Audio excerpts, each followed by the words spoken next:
eu tenho a honra de saudá-los com a graça e a paz do Senhor Jesus, tanto aqueles que se encontram aqui no nosso templo, como você que está em casa, que nos acompanha através da transmissão aqui da nossa igreja.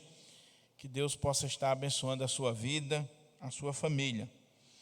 Antes de lermos o texto, eu gostaria de explicar algumas coisas para os irmãos. Primeiro, nós tínhamos o propósito de expor o capítulo 7 da primeira carta aos Coríntios no culto de Santa Ceia deste mês, no primeiro domingo. Mas nós só tivemos condições de ir até o versículo 16. Então, pela manhã nós pregamos, no primeiro domingo, pela manhã nós pregamos do verso 1 até o verso 9, e à noite nós pregamos do verso 10 ao verso 16. Então, como nós não cobrimos o capítulo todo, e hoje eu tive a oportunidade de trazer a palavra do Senhor para os irmãos, então nós vamos, hoje à noite, com a graça de Deus, estar ministrando em 1 Coríntios, capítulo 7, do verso 17 ao 24. Ainda não vai ser o capítulo todo. Então, no culto de Santa Ceia, no próximo culto que eu estiver ministrando, nós vamos estar continuando a exposição deste capítulo, tá bom? Já que nós estamos pregando alguns temas da carta aos Coríntios nos cultos de ceia. Então, hoje à noite, com a graça de Deus, eu gostaria de convidar você a abrir a sua Bíblia na primeira carta de Paulo aos Coríntios, capítulo 7, do verso 17 até o verso 24. Primeira carta de Paulo aos Coríntios, capítulo 7, do 17 ao 24. É mais uma perícope, um parágrafo, uma unidade de pensamento deste capítulo, e que tem muito a nos ensinar, e eu espero em Deus que o Senhor nos agracie nesta noite com a sua palavra. Diz assim a palavra do Senhor: ande cada um segundo o Senhor lhe tem distribuído, cada um conforme Deus o tem chamado. É assim que ordeno em todas as igrejas. Foi alguém chamado estando circunciso? Não desfaça a circuncisão. Foi alguém chamado estando incircunciso?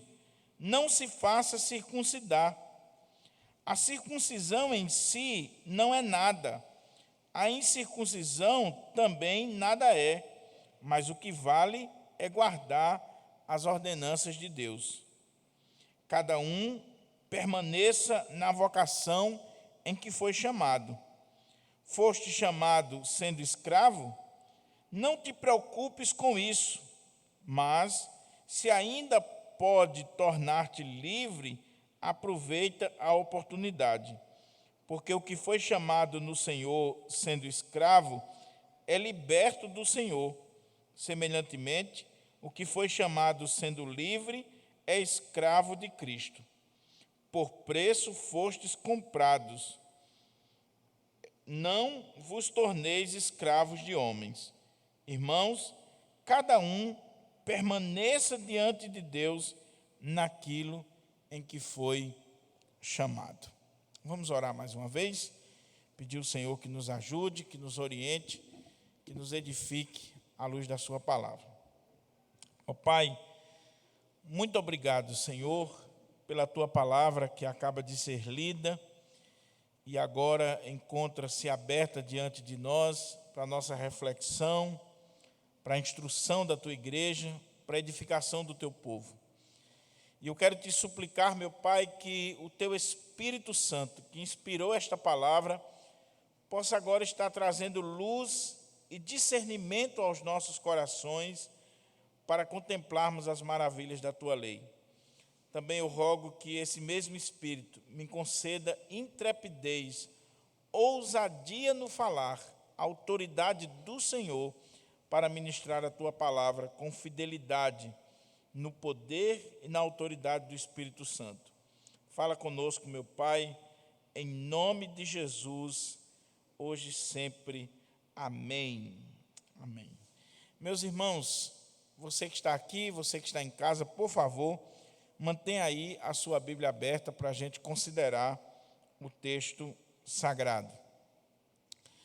À guisa de introdução, eu preciso trazer à memória dos irmãos algumas coisas que nós já falamos nas mensagens anteriores. Por exemplo, o capítulo 7 da primeira carta de Paulo aos Coríntios é um capítulo que abre uma seção da carta aos Coríntios, em que nós temos Paulo respondendo perguntas que lhe foram enviadas por escrito, através de uma carta. Nós não temos a carta, nós não tivemos acesso a essa carta na história, mas está muito claro no início do capítulo 7, no versículo 1, quando Paulo diz assim: quanto ao que me escrevestes, ou seja, aqueles irmãos da igreja de Corinto, eles haviam enviado uma carta para Paulo com alguns questionamentos, com algumas perguntas, algumas coisas que eles gostariam de saber qual era a visão ou a posição do apóstolo Paulo. E aí, o apóstolo Paulo, mediante aquela carta que ele havia recebido da igreja de Corinto, ele escreve este capítulo e os demais capítulos que nós temos aqui na seguida, porque não foi só perguntas relacionadas a casamento que eles fizeram. Eles fizeram perguntas relacionadas à comida sacrificada aos ídolos, a respeito dos dons espirituais, da participação das mulheres no culto e por aí vai. Mas o capítulo 7 abre essa seção onde Paulo está respondendo perguntas, onde Paulo está respondendo aquela carta que lhe foi enviada. O tema deste capítulo é um tema, assim, variado, porque aqui Paulo está falando de sexo, Paulo está falando de casamento, Paulo está falando de celibato, Paulo está falando de solteirice, de viuvez, de virgindade. Paulo está falando de uma gama de assuntos relacionados aqui à área dos relacionamentos ou das relações no meio do povo de Deus. Nós já vimos sobre sexo, casamento e celibato, já vimos sobre casamento, divórcio e novo casamento, e hoje, com a graça de Deus, nós vamos ver essa perícope aqui, do verso 17 até o verso 24, onde Paulo vai falar sobre vocação, sobre chamado, e qual a relação que isso tem com a vida social. Então, se nós fôssemos dar um tema à mensagem de hoje, seria vocação e vida social, ou então chamado e vida social. É o que ele trata aqui nesta parte do capítulo 7, que compreende do verso 17 até o verso 24. O que provavelmente estava acontecendo naquela igreja e que a gente imagina por causa da carta que foi escrita e as respostas que Paulo está dando? Como eu já falei, nós não temos a carta, então nós imaginamos o conteúdo da carta mediante a resposta, mediante aquilo que Paulo está respondendo.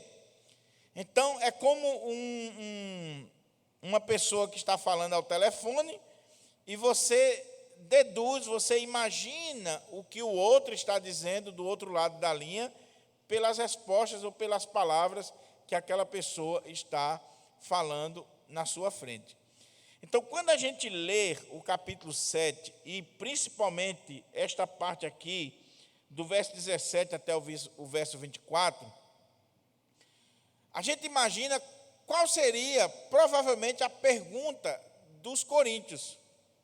O que estava acontecendo e qual era o questionamento? A pergunta provavelmente girava no seguinte tom: Paulo, agora nós somos crentes, nós somos servos e servas de Deus. Nós somos comprados, lavados e remidos no sangue de Jesus. Nós fomos chamados, vocacionados pelo Senhor. E agora, como é que fica a nossa vida? Como é que ficam as nossas relações sociais? Como é que é o viver de um crente, ou de um servo de Deus, ou de uma serva de Deus? Por exemplo, Paulo, com relação à vida sexual. Aí Paulo responde no início do capítulo. Com relação ao casamento, Paulo vem respondendo. Com relação, Paulo, a aqueles que querem se tornar celibatários, Paulo vai respondendo. E o pai que tem uma filha virgem, ele quer dar essa filha em casamento, ele está pecando? E aquele que não quer dar a sua filha em casamento, ele também está pecando? Muito embora tenha uma polêmica aqui nesse texto, que quando eu estiver expondo, na outra mensagem eu vou explicar para os irmãos. Porque parece que o texto grego, ele não fala de um pai dando uma filha em casamento, uma virgem. Mas é que 2 jovens fizeram um voto de celibato, e aí aquela virgem, um deles 2 não estão querendo manter aquele voto. E aí eles estariam pecando se eles quebrassem o voto? Então tem essa polêmica. Mas o ponto é que, em virtude dessa nova condição de crentes, de pessoas espirituais, de pessoas que tiveram agora o encontro com Cristo, que são novas criaturas, como fica a questão social, a vida social, os relacionamentos sociais, as dinâmicas sociais. Por exemplo, um escravo, Paulo, ele agora é crente, ele agora é liberto, então ele deve fazer uma revolução, os escravos devem se revoltarem e deixarem de ser escravos, não servirem mais os seus senhores. Aqueles que são livres, eles agora são escravos de Cristo, então isso significa dizer que ele pode se tornar um escravo de homens. Então é tudo isso que está envolvido aqui. Um judeu que aceitou a Cristo, mas ele é circuncidado, ele tem a marca de um judeu. Então, ele deve fazer uma cirurgia para reverter aquela situação dele, para ele deixar de ser judeu. Um gentil, ele deve circuncidar-se, primeiro ser judeu para depois ser cristão. Então, veja quantos questionamentos poderiam estar naquela carta e que Paulo está trabalhando aqui neste capítulo. Então, do verso 17 ao verso 24, Paulo vai dar um princípio com relação à vida do crente do ponto de vista social. E ele vai repetir esse princípio mais 2 vezes. Então, esse princípio vai ser trabalhado aqui 3 vezes nesse texto. E Paulo vai explicar esse princípio, exemplificar esse princípio, e isso tem muito a ver com cada um de nós aqui hoje. Talvez você diga assim: pastor, mas o que esse texto tem a ver conosco? Esse texto tem tudo a ver comigo e com você que está assistindo, porque nós também vivemos esse dilema ou essa pergunta. Eu agora sou crente, mas, como a irmã Elaine, eu sou advogada. Como é que eu devo me comportar como advogada? Eu vou deixar de ser advogada porque agora eu sou crente? Ou então, Renato, que é músico, eu sou músico, a minha profissão é música, eu vou deixar de ser músico porque agora eu sou crente? Como é que eu vou lidar com a minha profissão? Medeiros, que é médico, e tantos irmãos na igreja. Será que nós não perguntamos isso? Pastor, eu agora sou crente, como deve ser a minha vida no mundo, no contexto social, na polis, na cidade? Como é que deve ser a minha vida? Então, era isso que estava por trás de toda essa questão que Paulo está tratando aqui. Então, vamos ver primeiro o princípio. Olha o que é que Paulo diz aqui, versículo 17. Paulo diz assim: ande cada um segundo o Senhor lhe tem distribuído, cada um conforme Deus o tem chamado. É assim que ordeno em todas as igrejas. Ande cada um Veja aqui que Paulo está tratando aqui de uma forma bem individual mesmo, porque não tinha como ele tratar no geral. Ele está tratando de pessoas, de cada crente da igreja de Corinto. Ele está dizendo assim: ande cada um segundo o Senhor lhe tem distribuído. Algumas versões diz designado, chamado, vocacionado. Mas o texto grego aqui no verso 17 é mais importante, essa palavra aqui, distribuído. Ela faz mais sentido. Conforme o Senhor tem colocado em cada área, em cada função. Um ponto interessante aqui é que na versão atualizada não colocaram, mas tem outras versões que aparecem. Geralmente tem aqui no verso 17 uma adversativa. Entretanto, mas. Então, o que é que Paulo estaria dizendo aqui? Contudo. E aí os estudiosos, eles dizem o seguinte: esse verso 17, quando ele começa com uma adversativa, com uma conjunção adversativa, que é o correto que deveria estar aqui. Entretanto, contudo, mas, ele está fazendo referência a quê? Ao que Paulo disse anteriormente ou ao que vem em seguida? Esse princípio do verso 17, ele está ligado ao que Paulo acabou de dizer ou ele está ligado ao que vem em seguida? Então, muitos exegetas, e eu concordo com essa linha, entendem que esse princípio do verso 17, ele tanto está ligado ao que Paulo disse anteriormente, como ele já está construindo a base para o que ele vai dizer em seguida. Por isso que a versão atualizada, ela colocou assim, ande, ela nem colocou adversativa, ela colocou assim, ande cada um segundo o Senhor lhe tem distribuído, cada um conforme Deus o tem chamado. É assim que ordeno em todas as igrejas. Se ele estiver fazendo referência ao que ele disse anteriormente, o que ele disse anteriormente? Ele vinha tratando de casamento, divórcio e a possibilidade, que é muito remota aqui, de um segundo casamento. No caso de uma irmã ou de um irmão que tem um cônjuge descrente, que quer apartar-se, que não quer estar com aquela pessoa. Então, olha o que Paulo estaria dizendo aqui. Vamos ler o verso anterior, verso 17, versos 15, até chegar ao 17, para você ver como faz sentido. Olha o que ele diz aqui, verso 15. Mas, se o descrente quiser apartar-se, que se aparte. Em tais casos, não fica sujeito à servidão, nem o irmão, nem a irmã. Deus vos tem chamado à paz. Pois como sabes, ó mulher, se salvarás o teu marido? Ou como sabes, ó homem, se salvarás tua mulher? Entretanto, contudo, olha a adversativa como faz sentido aqui.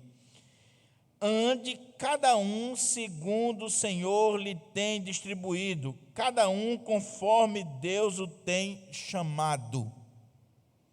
Então, aqueles exegetas que seguem essa linha de que o verso 17, ele está estritamente ligado ao que Paulo acabou de dizer, eles vão afirmar que o que Paulo está fazendo aqui é o seguinte: Deus chamou você casado, Deus chamou você numa relação de casado, permaneça conforme o Senhor distribuiu a sua vida.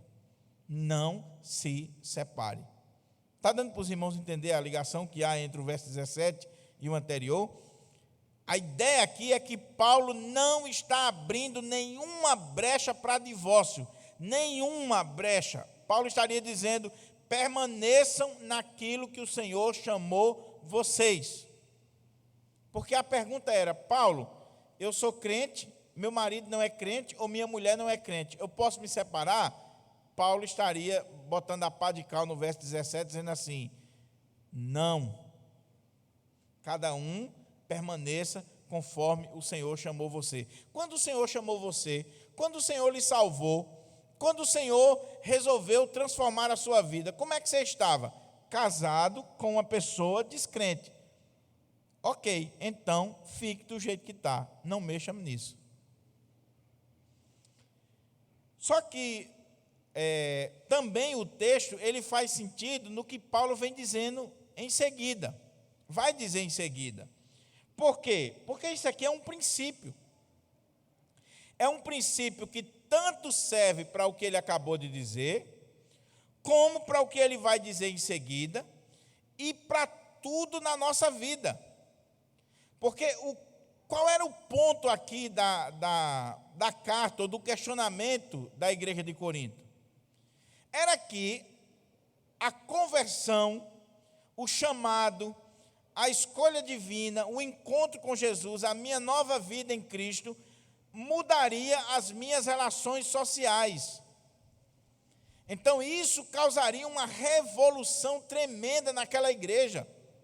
Você já pensou na revolução que seria se aqueles irmãos, eles começassem a dizer assim: olha, Jesus me salvou, Jesus transformou a minha vida, agora eu sou crente, então, aqueles que eram casados com incrédulo, não quero mais. Os escravos, olha, a partir de hoje eu sou livre em Cristo, então não vou mais me submeter aos meus senhores. Você já pensou que anarquia, que confusão seria naquela igreja, naquela cidade, naquela sociedade? Então, o que Paulo está dizendo aqui é que a conversão, o chamado, a nova vida em Cristo, não necessariamente ela altera a nossa vida social, a nossa convivência social, os nossos contratos sociais. Irmãos, eu já vi tanta coisa, eu me criei na igreja, eu já vi crente dizendo assim: agora que eu sou de Jesus, minha vida mudou, eu sou uma nova criatura, as coisas do passado já passaram, então se eu devia eu não preciso pagar mais, se eu tinha compromisso lá atrás, está tudo para o passado. Agora eu sou uma nova pessoa. Você nunca viu testemunho de crente dizendo que as contas dele foram apagadas, que apareceu dinheiro no banco, ou que o banco nunca mais cobrou a fatura da casa ou do cartão, porque agora ele é uma nova criatura, Jesus mudou por completo, até as contas que ele devia no banco, de repente sumiu, ou então apareceu dinheiro na conta.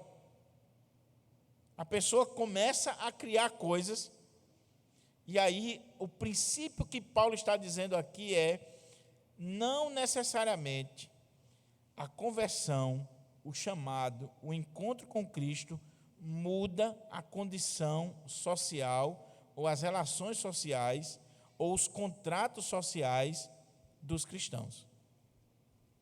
Está dando para entender, meus irmãos? Você aceitou Jesus como seu Salvador, você é uma nova criatura, você é crente, e você tem uma dívida, você tem que pagar aquela dívida. Por que você não vai pagar? Não, agora eu sou uma nova pessoa, agora é outra história, o meu passado foi apagado. Nada disso, meu irmão. Você não deixou de ser cidadão desse mundo, não. E se você tinha uma dívida para pagar, você tem que pagar aquela dívida. Então, Paulo está dizendo: ande cada um segundo o Senhor lhe tem distribuído. Deus chamou você casado, meu irmão, louve a Deus por isso e viva na condição de casado. Deus chamou você solteiro, viva como solteiro, para a glória de Deus. Deus chamou você como judeu, como gentil, não pense em mudar a sua condição social para melhor servir a Deus. É claro que Paulo não está dando aqui uma regra imutável.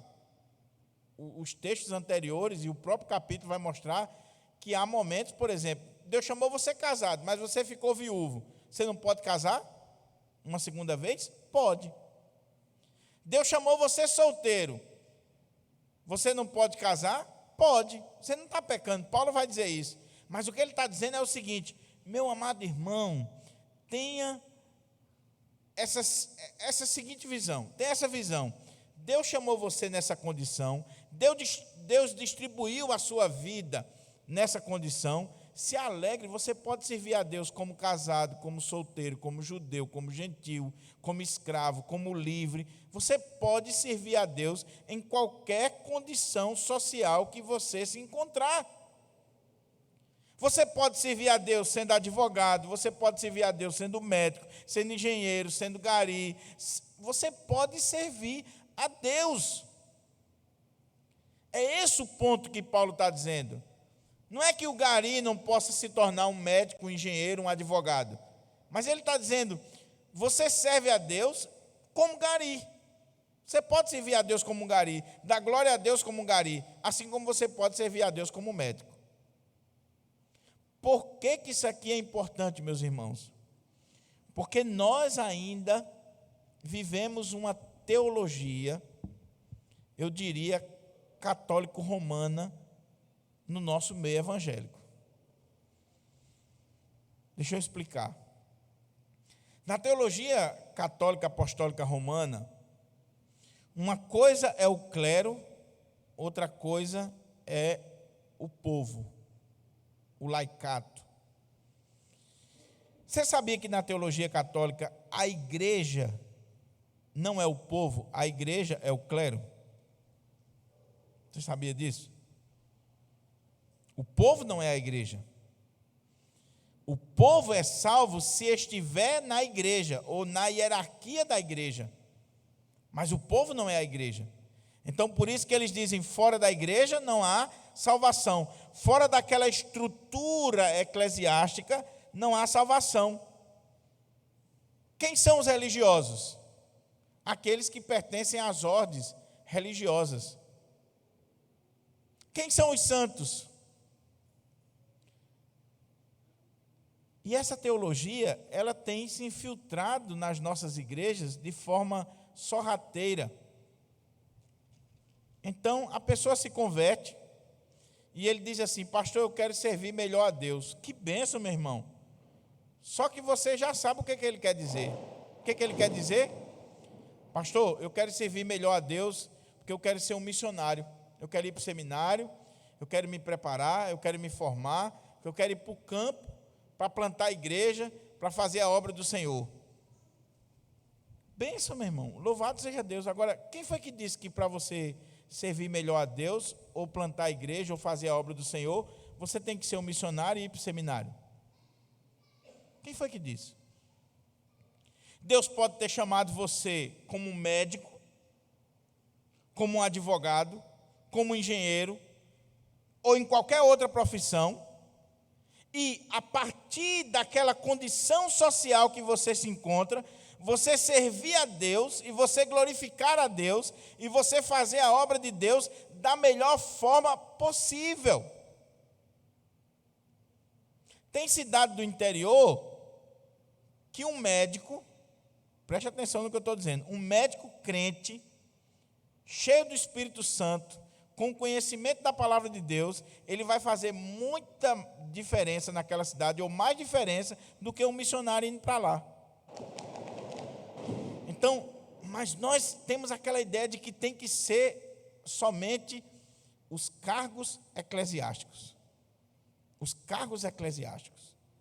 Nós não temos mais aquela visão de que eu posso servir a Deus, glorificar a Deus, eu posso fazer diferença na sociedade para a glória de Deus, sendo aquilo que eu sou e conforme o Senhor me chamou. Ele me chamou nesse estado, Ele distribuiu os dons, os talentos, a vocação na minha vida, nessa área, e eu posso glorificar a Ele naquela área.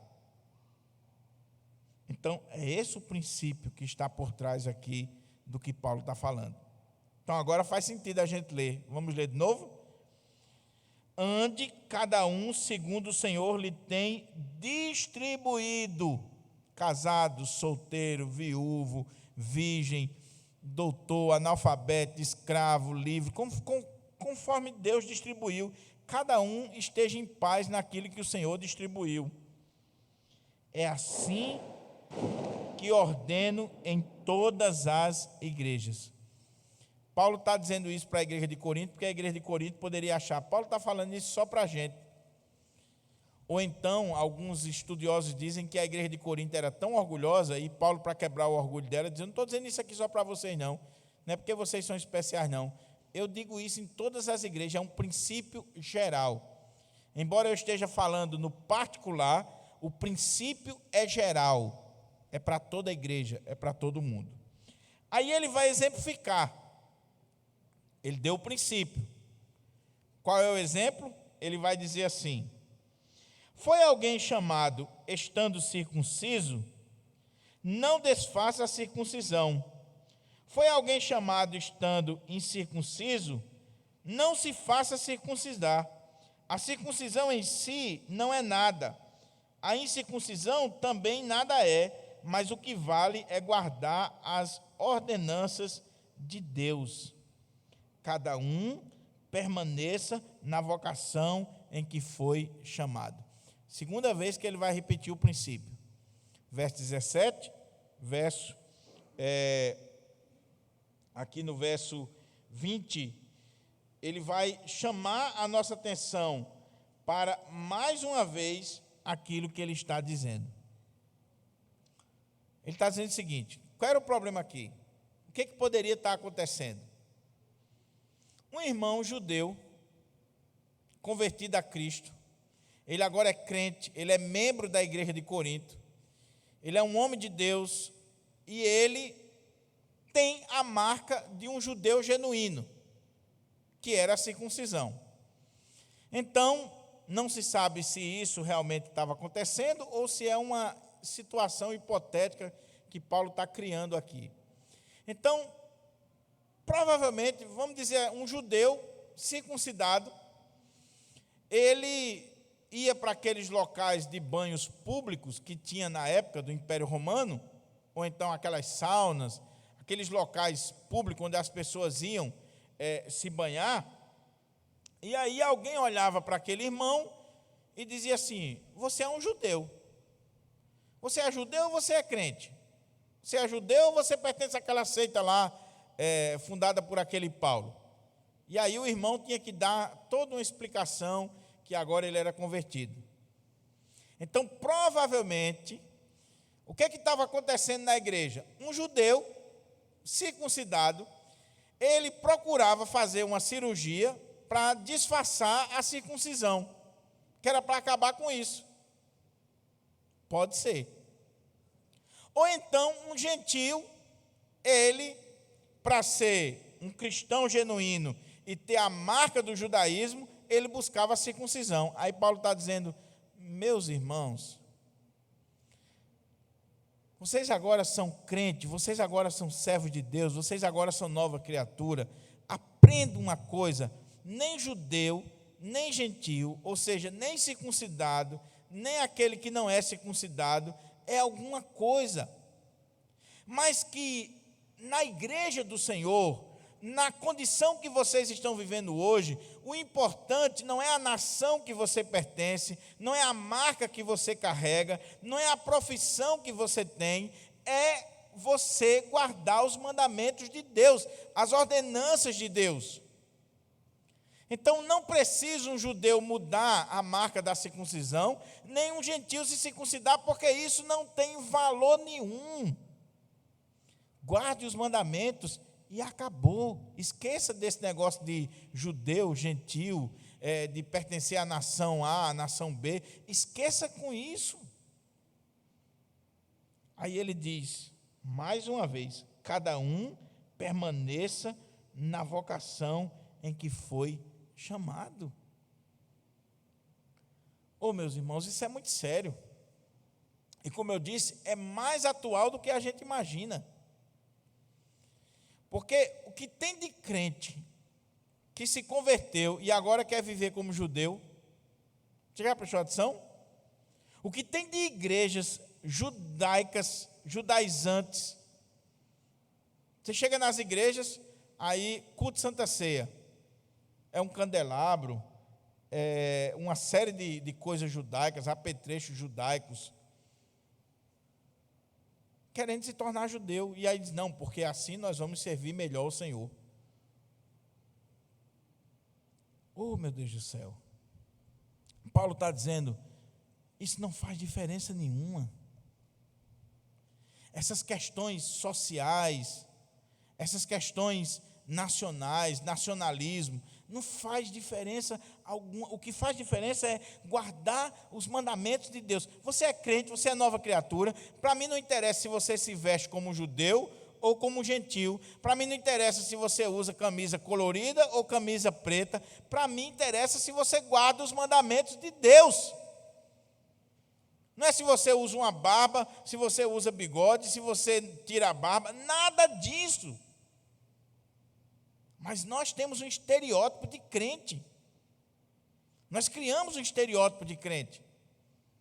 Você é crente, você tem que estar dentro desse padrão aqui. Se você foge desse padrão social, você não é considerado um servo ou uma serva de Deus. Paulo está dizendo, o que é isso? O que é isso? O que está acontecendo com vocês? Vocês não entenderam o Evangelho? Será que vocês não entenderam que o importante é guardar os mandamentos de Deus, é viver a palavra de Deus? Não é se você é judeu ou gentil, se você se veste como judeu ou como gentil, se você é circuncidado ou não. Não é isso. Primeiro exemplo que ele deu. Aí ele reforçou o princípio. Aí ele diz, foste chamado sendo escravo, não te preocupes com isso.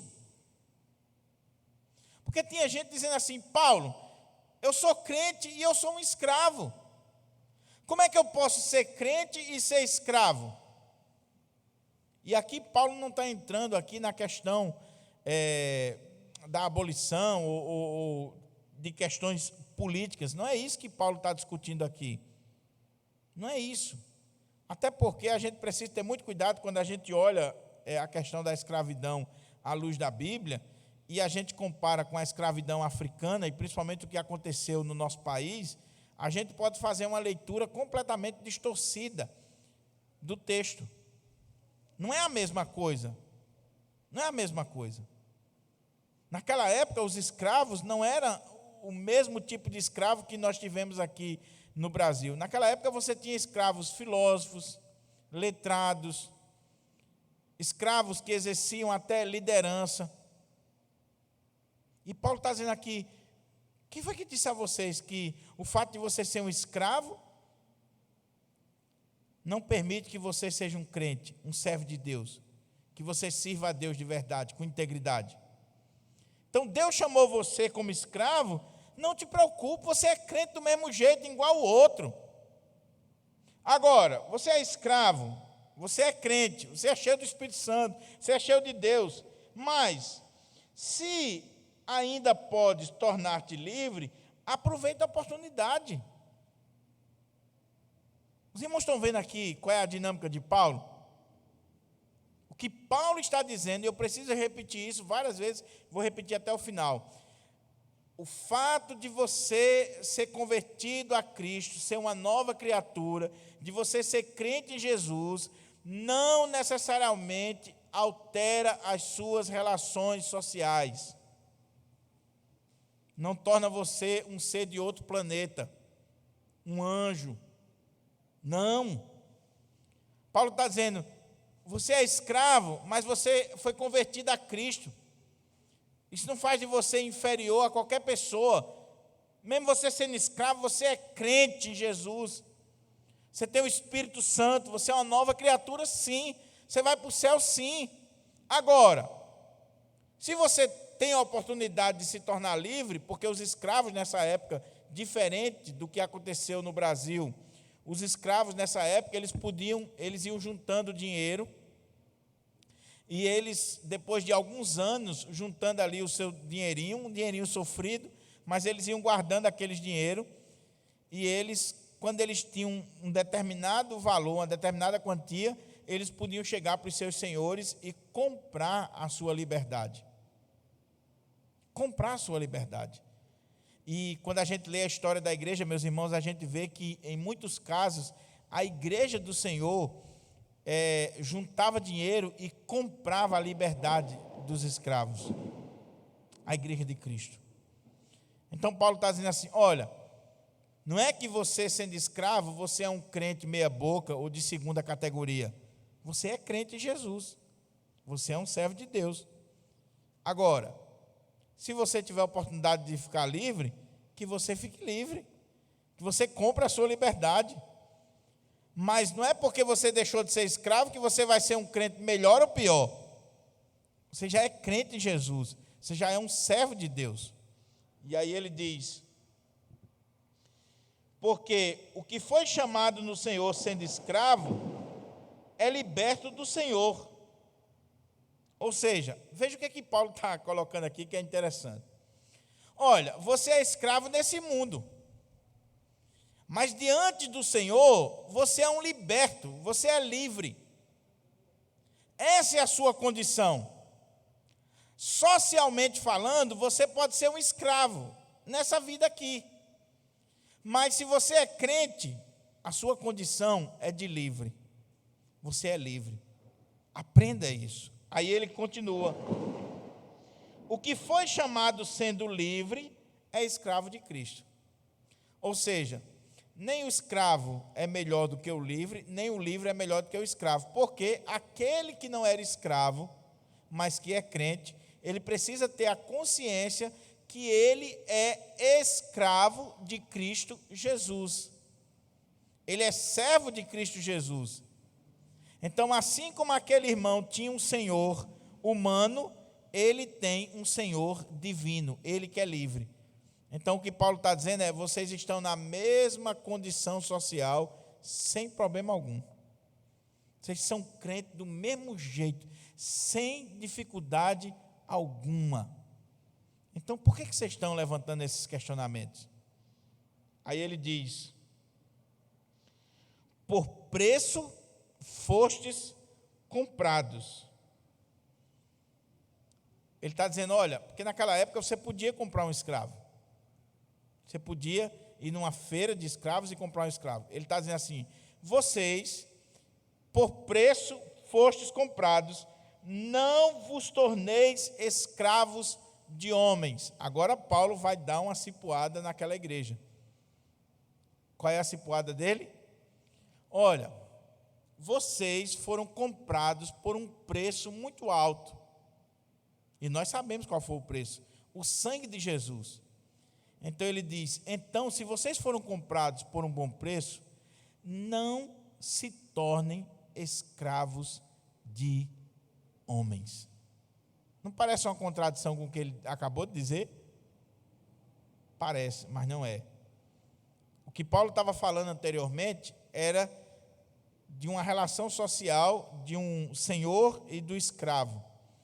E Paulo não estava permitindo que a igreja fizesse revolução, anarquia, que fizesse toda uma bagunça para dizer agora nós somos livres. Não. E não é que Paulo esteja aprovando a escravidão, por favor. Porque teve aí um analfabeto que se diz pastor na internet, dizendo que tinha que atualizar a Bíblia, porque senão a gente tinha que apoiar a escravidão, o machismo e uma série de coisas. Mentiroso. E o pior é que eu tenho certeza que ele sabe que ele está mentindo, por causa da formação dele e da denominação que ele faz parte. Só que está comprometido com ideologias, com pensamentos liberais, com Satanás.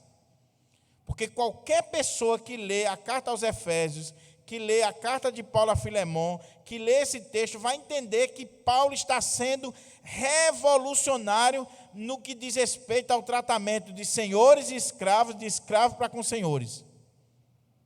Quando Paulo escreve para Filemon, que era um dono de escravo, ele está dizendo, receba Onésimo, não como um escravo, mas como um irmão caríssimo. Isso era revolucionário naquela época.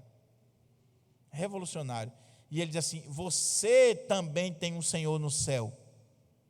É o que ele está dizendo aqui para aqueles que são livres. Vocês que são livres, saibam que vocês também são escravos de Cristo. Paulo está sendo revolucionário. Paulo está vencendo a escravidão naquele período, não por uma bandeira ideológica, como alguns pilantras levantam hoje em dia, mas Paulo está botando uma pá de cal na escravidão com a bandeira do amor. o amor cristão, o evangelho de Jesus.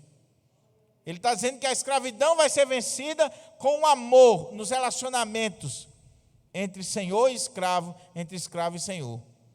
Mas o ponto aqui que Paulo está dizendo, e é muito sério, Paulo está dizendo assim: olha, por preços fostes comprados, não vos torneis escravos de homens. Ou seja, ele está dizendo assim: não permita que homens, que a sociedade, quem quer que seja, venha impor sobre vocês um padrão para dizer que você só é crente, você só é espiritual, se você viver dessa forma, daquele jeito, usar a roupa dessa maneira, o cabelo desse tamanho. Não se tornem escravos de homens, vocês já foram libertos em Cristo Jesus. Oh, meus amados irmãos, mas como tem gente escravo de homens, de pastores, de líderes, déspotas, tiranos. Principalmente as mulheres na igreja sofrem, meu Deus do céu. Não, porque, olha, você agora é uma serva de Deus. Amém. Uma serva de Deus, ela tem que ter o cabelo desse tamanho. Uma serva de Deus, ela só pode usar a saia lá no dedão do pé. Uma serva de Deus, ela só pode usar esse determinado tipo de roupa. Hoje, nós vivemos o absurdo de ter a moda gospel. Já pensou? Uma moda gospel, um padrão de veste que é gospel, que é evangélico. Uma loja de roupa só para evangélico. E é claro que não é gospel, é um modelo de uma denominação que implantou no Brasil aquele estereótipo de que crente é daquele jeito, de que uma mulher crente é daquele modelo, e se foge daquilo, não é crente, não é uma serva de Deus, ou não é um homem de Deus. Pastor tem que ser paletó e gravata, e se ele não tiver de paletó e gravata, ele não pode nem subir no púlpito.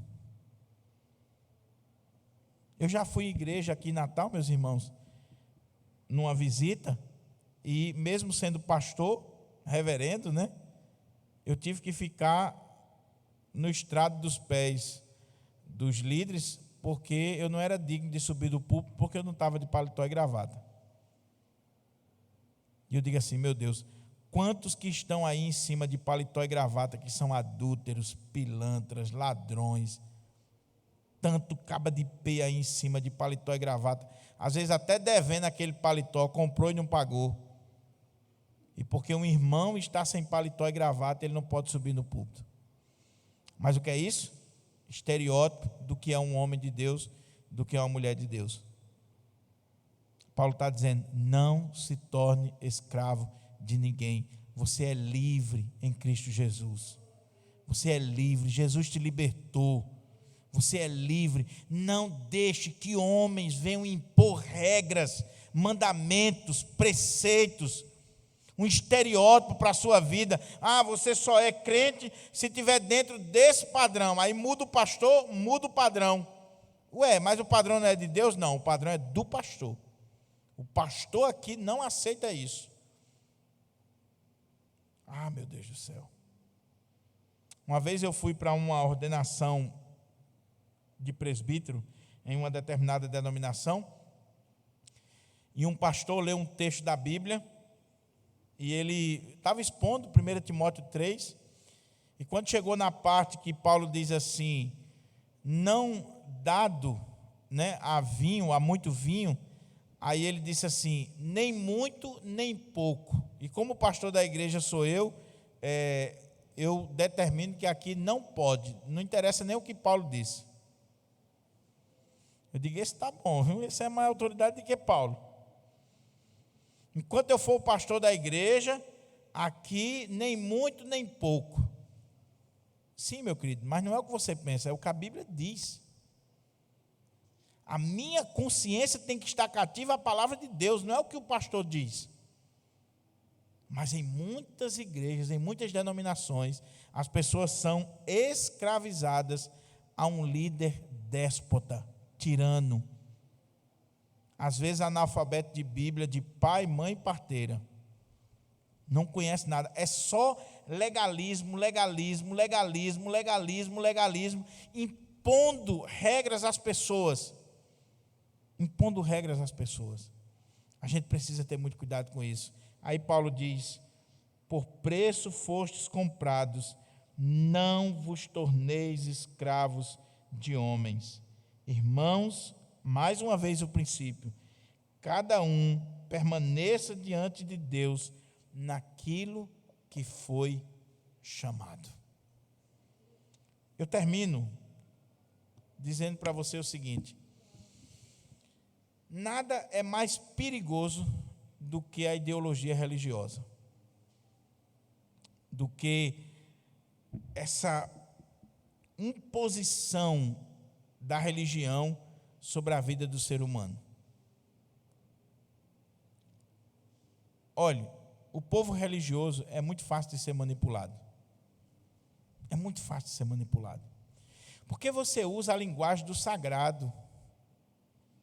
Você usa a linguagem do espiritual. Usa o nome de Deus. E tem muita gente que tem medo daquilo que é espiritual, daquilo que é sobrenatural.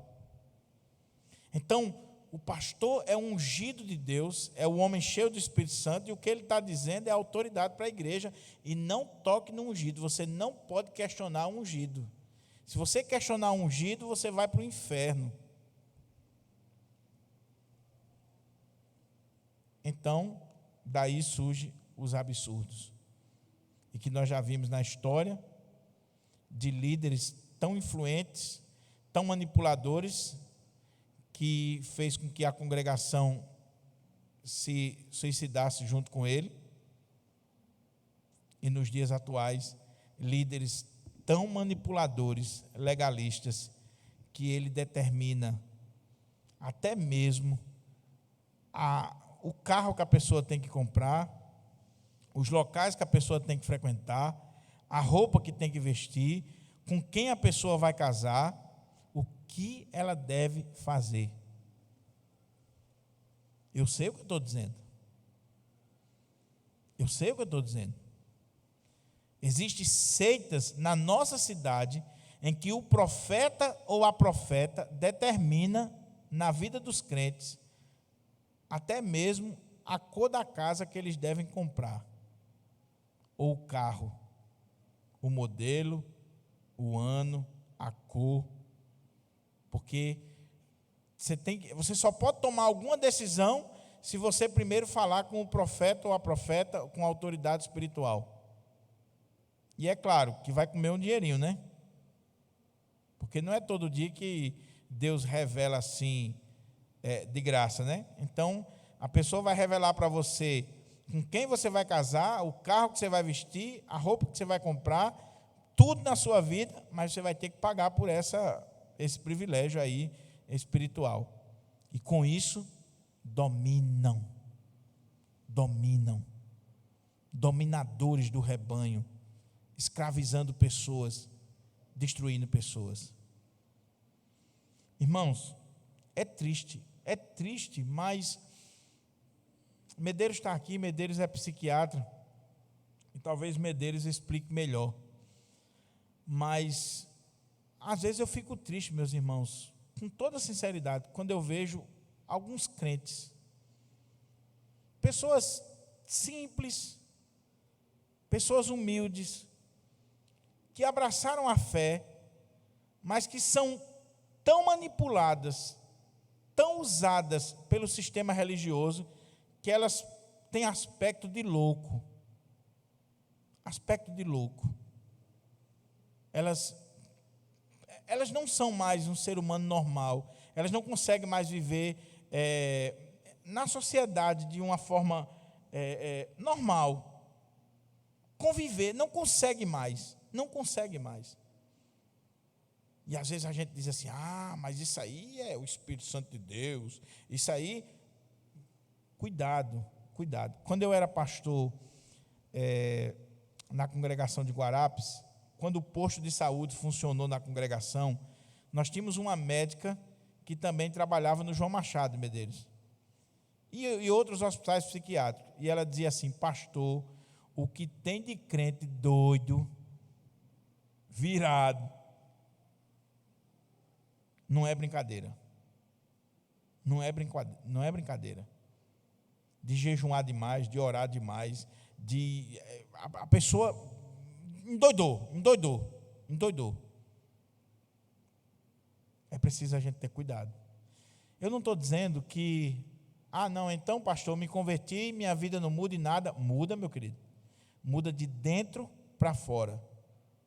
Vai mudar a sua maneira de falar, vai mudar a sua maneira de vestir, vai mudar muita coisa, mas não significa dizer que você vai se transformar no ET.